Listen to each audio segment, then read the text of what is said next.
ഖുർആൻ എന്തിനാണ് നമ്മളോട് ഒട്ടകത്തെ നോക്കാൻ പറയുന്നത്? അഫലാ യൻദുറൂന ഇലൽ ഇബ്ലി കൈഫ ഖുലിഖത്.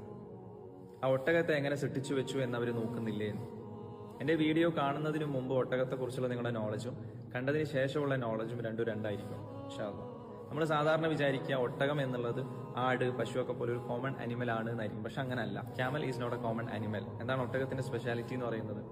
വെള്ളമില്ലാതെ ആഴ്ചകളോളം മരുഭൂമിയിൽ ജീവിക്കാൻ പറ്റുന്ന, ശരീരത്തിലെ ജലനഷ്ടം കുറക്കാൻ പറ്റുന്ന, ഒറ്റയടിക്ക് ലിറ്റർ കണക്കിന് വെള്ളം കുടിച്ചെടുക്കാൻ പറ്റുന്ന ഒരു ജീവിയാണ് ഒട്ടകം എന്ന് പറയുന്നത്. മറ്റുള്ള ജീവിയൊക്കെ ഒരിക്കലും ഇത്രയും വെള്ളമൊന്നും കുടിച്ചെടുക്കാൻ കഴിയില്ല. കാരണം അവരുടെ റെഡ് ബ്ലഡ് സെൽസ് എന്ന് പറയുന്ന RBC രക്തകോശങ്ങൾ ബ്രേക്കായി പോകും. ഒട്ടകത്തിന്റെ ബ്ലഡ് സെൽസ് എന്ന് പറയുന്നത് മറ്റുള്ള ജീവികളെക്കാൾ 2 മടങ്ങ് വികസന ശേഷിയുള്ളതാണ്. ഇത് ശരിക്കും ഒരു ബയോളജിക്കൽ എഞ്ചിനീയറിംഗ് മിറേക്കിളാണ്, ഒരു മാർവൽ ഡെസേർട്ട് എഞ്ചിനീയറിംഗ്. ഇത് എത്രത്തോളം നിങ്ങൾക്ക് കണക്ട് ആവാൻ പറ്റുന്നുണ്ടെന്നൊന്നും എനിക്ക് അറിഞ്ഞൂടാ.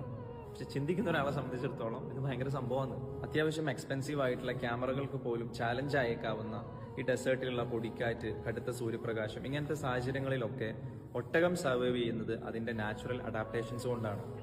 3 കൺപോളകൾ, അതിൽ തന്നെ 1 ട്രാൻസ്പെറന്റ് ഐലിഡ്സ് ആണ്, 2 കട്ടിയുള്ള കൺപീലികൾ, മണൽക്കാറ്റിൽ അടക്കുന്ന നോസ്, അതേപോലെ തന്നെ മണലിൽ താഴ്ന്നു പോകാതിരിക്കാൻ പറ്റുന്ന രൂപത്തിലുള്ള വീതിയുള്ള പരന്നു കിടക്കുന്ന പാഡഡ് പാദങ്ങൾ. ലോകത്തെ ഏറ്റവും കഠിനമായ സ്ഥലത്ത് അതിജീവിക്കാൻ പ്രാപ്തമായ രൂപത്തിൽ ആരാണ് ഈ ജീവിയെ ഡിസൈൻ ചെയ്തു വെച്ചത്?